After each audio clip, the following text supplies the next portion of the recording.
Hi everyone, this is Veronica और आज हम बात करेंगे इंडियन ब्रिज मैनेजमेंट सिस्टम की। क्या ये सिस्टम है, क्या इसके डिटेल्स हैं और ये क्या करने वाला है, इसको हम आज डिटेल में पढ़ेंगे।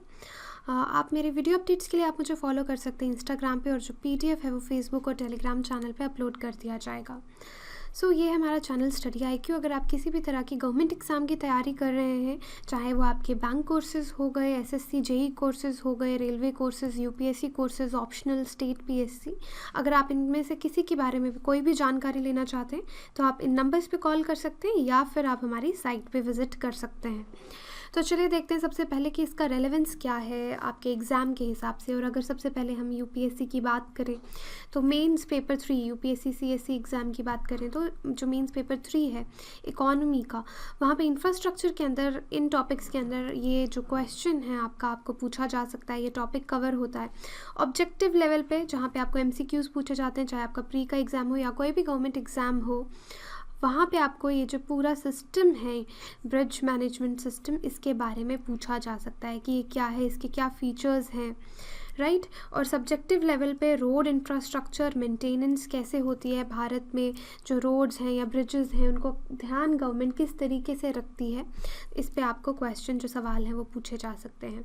तो फिलहाल देखिए ये न्यूज़ में क्यों है, क्योंकि अभी रिसेंटली जो हमारी ministry of road transport and highways है, उन्होंने एक सूची बनाई है, इवेंटराइज यानी उन्होंने एक सूची बनाने का काम किया है जिसमें हमारे जितने भी ब्रिजेस हैं, ब्रिजेस यानी जो आपके पुल रहते हैं, तो जितने भी आपके ब्रिजेस हैं या इस तरह के जो भी ढांचे हैं, स्ट्रक्चर्स हैं, फ्लाईओवर्स आ गए, उनको इंडियन ब्रिज मैनेजमेंट सिस्टम में सबको उनका जो नाम है वो लिखा गया है उनको ढूंढ के, क्योंकि पहले गवर्नमेंट के पास कोई भी ऐसी लिस्ट या कोई ऐसी सूची नहीं थी जहाँ पे सारे ब्रिजेस जो हैं इंडिया के जितने भी पुल हैं उनका नाम हो। अब इस तरह की एक सूची, इनको आइडेंटिफाई किया गया है, इन पुल, ये जो जितने भी पुल हैं, और इनका नाम जो है वहाँ पे लिखा गया है। अब देखिए टोटल ये बहुत सारे स्ट्रक्चर्स हैं, हमारा देश ही इतना बड़ा देश है, यहाँ पे बहुत सारा इस तरह के जो स्ट्रक्चर्स हैं, ब्रिजेस हैं।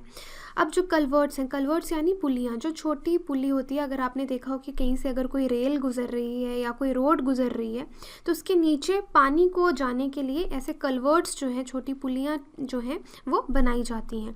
तो 1,30,000 के करीब तो ये हैं। उसके बाद माइनर ब्रिजेस यानी जो छोटे पुल रहते हैं, 32,806 छोटे पुल हैं, और बड़े पुल जो मेजर पुल हैं वो भी 3,000 3,500 के करीब हैं।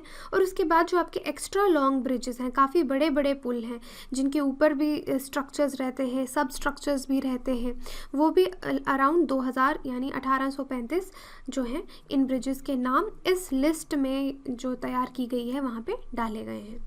अब देखिए टोटल आईबीएमएस की अगर बात करें, यहाँ पे आईबीएमएस है, आईबीएमएस की बात करें तो इंडियन ब्रिज मैनेजमेंट सिस्टम, इसका फुल फॉर्म भी आपको पता होना चाहिए, एग्ज़ाम में पूछा जा सकता है।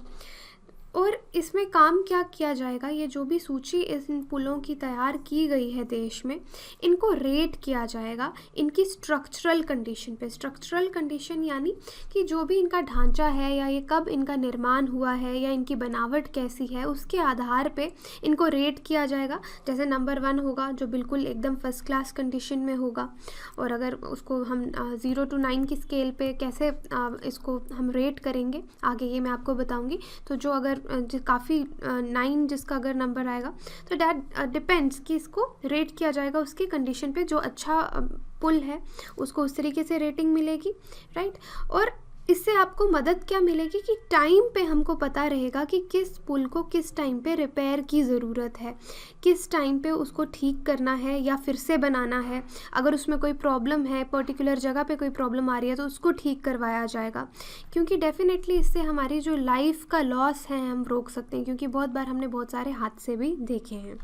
अब जो आईबीएमएस है ये लार्जेस्ट प्लेटफॉर्म है पूरी दुनिया में। इस तरह का किसी भी देश ने कोई इनिशिएटिव नहीं लिया है, तो आप कह सकते हैं एक सिंगल ओनर के अंदर हो सकता है इस तरह के इनिशिएटिव्स लिए गए हों, लेकिन वो मल्टी पार्टी रहते हैं, बहुत सारे स्टेक होल्डर्स होते हैं। लेकिन यहाँ पे इसकी खास बात ये है कि ये सबसे बड़ा प्लेटफॉर्म है किसी सिंगल ओनर के अंदर, यानी मिनिस्ट्री के अंदर है, तो इसका एक ही ओनर है जो इसको कंट्रोल करेगा। और बेसिकली यहाँ पे एक बहुत बड़ा डेटाबेस जो है वो तैयार किया गया है, और आपको नंबर्स में बता चुकी हूँ कि कितने ब्रिज स्ट्रक्चर्स अराउंड यहाँ पे इसमें इंक्लूड जो हैं वो किए गए हैं। अब देखिए इसकी ज़रूरत क्या थी। ज़रूरत यही थी कि हमको सबसे पहले इंफ्रास्ट्रक्चर का लॉस रोकना है कि कई बार इतना पैसा इन पे खर्चा जाता है, अगर ये टूट जाएंगे तो ऑब्वियसली वहाँ पे आपका रेवेन्यू लॉस है, आपका काफ़ी नुकसान होगा। और सबसे इम्पॉर्टेंट लाइफ का लॉस होने से रोकना है कि ताकि किसी की भी जान यहाँ पे ना जाए, क्योंकि काफ़ी हादसे हमने बहुत बार देखे हैं। जैसे कि 2018 की बात करें तो वाराणसी में एक फ्लाईओवर कंस्ट्रक्ट हो रहा था, अंडर कंस्ट्रक्शन ही था अभी, और वो टूट गया था, उससे 18 लोगों की मौत हो गई थी। 2017 की बात करें तो सैनवॉर्डम रिवर ब्रिज है गोवा में, वहाँ पे भी वो कोलैप्स हो गया था और 30 लोग मिसिंग थे और 2 लोगों की मौत हो गई थी। उसके बाद 2016 में भी इस तरह के केसेस हमने देखे। सावित्री रिवर ब्रिज था महाराष्ट्र में, वो टूट गया था। तो इस तरह के बहुत सारे आप खबरें जो हैं न्यूज़ में देखते रहते होंगे। तो उस चीज़ को रोकने के लिए हमको एक क्लियर आइडिया होना बहुत ज़रूरी है कि कितने ब्रिजेज़ हैं हमारे देश में, कितने पुल हैं, कितने पुलियाँ हैं, या कितने बड़े ब्रिजेज़ हैं, कितने छोटे ब्रिजेज़ हैं। उनका लोकेशन भी बहुत इंपॉर्टेंट है, क्योंकि डिज़ास्टर मैनेजमेंट में आपको लोकेशन बहुत ज़्यादा इंपॉर्टेंट रहता है कि सपोज़ अगर इस तरीके का हादसा भी हो जाता है तो उस टाइम हमने रिलीफ कैसे पहुंचाना है, हेल्प कैसे पहुंचानी है, राइट। और पहली बात तो उस चीज़ को रोकने के लिए उसका रिपेयर, उनकी कंडीशन का पता होना ज़रूरी है। इसलिए ये जो कदम है ये उठाया गया है उनकी वर्किंग कंडीशन को रेगुलेट करने के लिए। तो जितने भी पुअर कंडीशन के ब्रिजेस रहते हैं, एक तो ये फ़ायदे भी हैं उनसे कि इंफ्रास्ट्रक्चर और लाइफ का लॉस भी हम रोक सकते हैं, और उसके बाद अगर उनकी अच्छी कंडीशन ना हो तो उससे हमारा ट्रांसपोर्ट जो है उसमें भी काफ़ी एफिशिएंट ट्रांसपोर्ट नहीं हो पाता, क्योंकि बहुत बार देखा होगा कई बार ब्रिजेस की हालत अच्छी नहीं होती तो एक समय पे 1 या 2 गाड़ी ही जाने को, या वन वे एक ही रास्ते से गाड़ियाँ जाने को बोलते हैं। तो उस केसेस में आपका जो ट्रांसपोर्ट है वो भी हैम्पर होता है, समय पे नहीं हो पाता, डिले होता है, ट्रैफिक जैम्स लगते हैं, राइट। और एक्सीडेंट्स इज़ अनदर रीज़न, ये भी एक रीज़न है, लाइफ लॉस ऑफ लाइफ्स। तो इसलिए इसकी ज़रूरत थी। अब देखिए ये ऑपरेट कैसे करेगा, ये बहुत इंपॉर्टेंट है, क्योंकि ये आपको CSC जो UPSC IAS का एग्ज़ाम देते हैं उनके प्रीलिम्स में ज़रूर पूछा जा सकता है। आपको स्टेटमेंट्स आ सकती हैं, तो अगर आपको सारा इसके फीचर्स पता होंगे तो आप क्वेश्चन गलत नहीं करेंगे। तो सबसे पहले देखिए यहाँ पे जितने भी ब्रिजेस हैं, जब उनकी सूची तैयार कर दी गई है तो हर ब्रिज को अलग अलग नंबर्स भी मिलेंगे। नंबर्स किस आधार पे मिलेंगे? अगर उनको ये नंबर दिया जाएगा यूनिक आइडेंटिफिकेशन नंबर UIN, या इसको आप NIN भी बोल सकते हैं, नेशनल आइडेंटिटी नंबर। ये किस बेस पे दिया जाएगा? देखिए कि ये जो नंबर होगा ये डिपेंड करेगा कि कौन सा ब्रिज कौन सी रियासत में है, राइट। उसके बाद उसका कौन सा RTO जोन है, उसके आधार पे उसको ये नंबर दिया जाएगा। और फिर देखा जाएगा क्या वो ब्रिज नेशनल हाईवे पे प्रेजेंट है, या वो स्टेट हाईवे पे प्रेजेंट है, या वो जो पुल है वो किसी डिस्ट्रिक्ट रोड पे बना हुआ है। तो इन चीज़ों के आधार पे उसको उसका यूनिक आइडेंटिफिकेशन नंबर दिया जाएगा। रिपीट करती हूँ कि वो किस रियासत में है, RTO जोन में है, क्या वो नेशनल हाईवे पे है, स्टेट हाईवे पे है, या डिस्ट्रिक्ट रोड पे है, इस बेस पे उसको यूनिक आइडेंटिफिकेशन नंबर दिया जाएगा। उसके बाद देखिए उसकी एकदम से जो लोकेशन है, जो प्रिसाइज लोकेशन बोल लीजिए कि पता हो कि वो कहाँ पे स्थित है, वो जो ब्रिज है, जो पुल है, उसके लिए उसको एक ब्रिज लोकेशन नंबर दिया जाएगा, राइट। और ये कैसे दिया जाएगा? पहले तो उस ब्रिज का देखा जाएगा किस लैटिट्यूड से गुज़र रहा है, वहाँ से कौन सा लैटिट्यूड गुज़र रहा है, कौन सा लॉन्जिट्यूड गुज़र रहा है, राइट।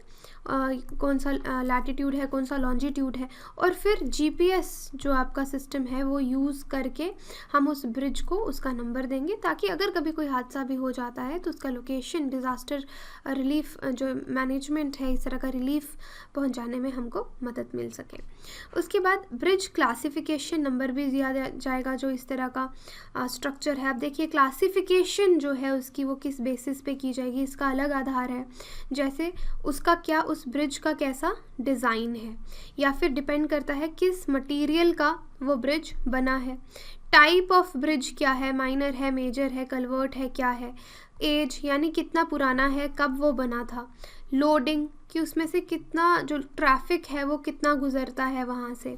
उसका लेंथ कितना है, ठीक है, उसका विड्थ कितना है, उसमें से कितना सामान ट्रांसपोर्ट कितना जाता है वहाँ से। तो इन सब चीज़ों के आधार पे उसका क्लासिफिकेशन नंबर जो है वो दिया जाएगा। उसके बाद आता है आपका स्ट्रक्चरल रेटिंग नंबर। यहाँ पे स्केल होगा 0 to 9, इसके आधार पे जो स्ट्रक्चरल रेटिंग नंबर दिया जाएगा, इसको आगे हम डिटेल में डिस्कस करेंगे कि क्या क्या इसमें पैरामीटर्स जो हैं वो लिए गए हैं।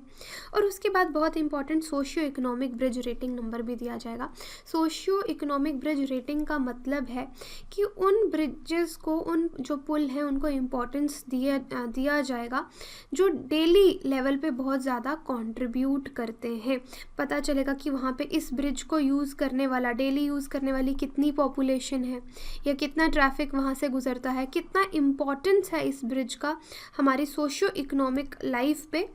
तो उस हिसाब से भी उसको, सपोज़ यहाँ पे एक ब्रिज है जो सर्दियों में टोटली बंद रहता है, वहाँ पे कोई नहीं आता जाता, राइट, और दूसरी तरफ एक ब्रिज है जहाँ पे बहुत एक पॉपुलेशन है उस पर डिपेंड करती है। अब दोनों ब्रिज हमको पता चलता है सेम प्रॉब्लम्स है, रिपेयर की ज़रूरत है, तो हम यहाँ पे इम्पोर्टेंस किस ब्रिज को देंगे, इस ब्रिज को देंगे जहाँ पे ज़्यादा पॉपुलेशन जिस पे डिपेंड करती है। तो इस तरीके से इस आधार पे भी इसको socio economic bridge rating numbers जो हैं वो दिए जाएंगे, राइट। तो आपको अब पता चल गया कितने टाइप्स के नंबर दिए जाएंगे। ये समरी में आप देख सकते हैं, यहाँ पे समरी में आगे बताऊँगी, लेकिन उससे पहले आपको इसका ज़रूरत पड़ गया ये पता होना चाहिए कि ये नंबर्स क्यों दिए जाएंगे, क्योंकि इससे ऑब्वियसली गवर्नमेंट को जो डेटा है वो एनालाइज करने में मदद मिलेगी। हम ब्रिजेस को पहचान पाएंगे कि कौन सा पुल है जिसको अभी सबसे ज़्यादा अटेंशन की ज़रूरत है, और क्रिटिकल कंडीशन में कोई ब्रिज है उसको अगर रिपेयर करना है या फिर से बनाना है, ये सब इस डेटा को एनालाइज करके हमको बहुत आसानी होगी ये चीज़ें जानने में।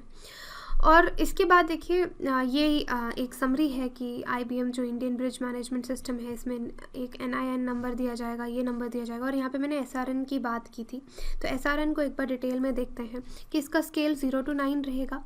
अब कौन कौन से मेजर्स पे जो है इसको दिया जाएगा नंबर, सब स्ट्रक्चर, क्या उसके नीचे कोई स्ट्रक्चर बना है, उसके ऊपर कोई और सुपर स्ट्रक्चर्स बने हैं, क्या वहाँ से कोई वाटरवेज गुजरते हैं, कितने चैनल्स लगते हैं उस ब्रिज को, कोई डेक ज्योमेट्री, अगर उसके ऊपर इस तरह की छत जैसे कुछ ब्रिजेस होते हैं उनके ऊपर आपने देखा होगा काफ़ी तरह की ऐसे वायर्स जोड़ी जाती हैं, कोई डेक ज्योमेट्री है उनकी, या वाटरवे एफिशिएंसी भी देखी जाएगी। और बहुत सारे ब्रिजेस के ऊपर इंडिया में जितने भी स्ट्रक्चर्स बनते हैं तो देखा जाता है डिफेंस पर्पस के हिसाब से उनकी एक पर्टिकुलर हाइट ही जो है वो अलाउ की जाती है। तो डिफेंस पर्पस के लिए भी देखा जाए, क्योंकि कई बार अगर कुछ प्रॉब्लम हो जाए, यहाँ से आपके एयरफोर्स के जहाज़ गुजरने हों या कोई भी मैटर हो सकता है आपके एयरफोर्स का, और सिविल हो या फिर गवर्नमेंट का हो, राइट, तो डिफेंस पर्पस और सिक्योरिटी पर्पस से भी देखा जाता है कि वर्टिकल क्लियरेंस उसका कितना है, तो इसके हिसाब से भी उसको जो रेटिंग है यहाँ पे वो दी जाएगी। तो यही था आपके सिस्टम के बारे में, बहुत इम्पॉर्टेंट है। अभी देखिए जुडिशियल सर्विसेज दिल्ली का भी एग्ज़ाम हुआ है, तो कई बार लोगों को इस तरह के टॉपिक्स हम इग्नोर कर देते हैं, लेकिन फिर जब क्वेश्चंस आते हैं वहाँ पे तो फिर हमको पता चलता है, राइट। तो this is very important. If you have any queries you can contact me, and PDF जो है टेलीग्राम चैनल पे अपलोड कर दिया जाएगा। Thank you.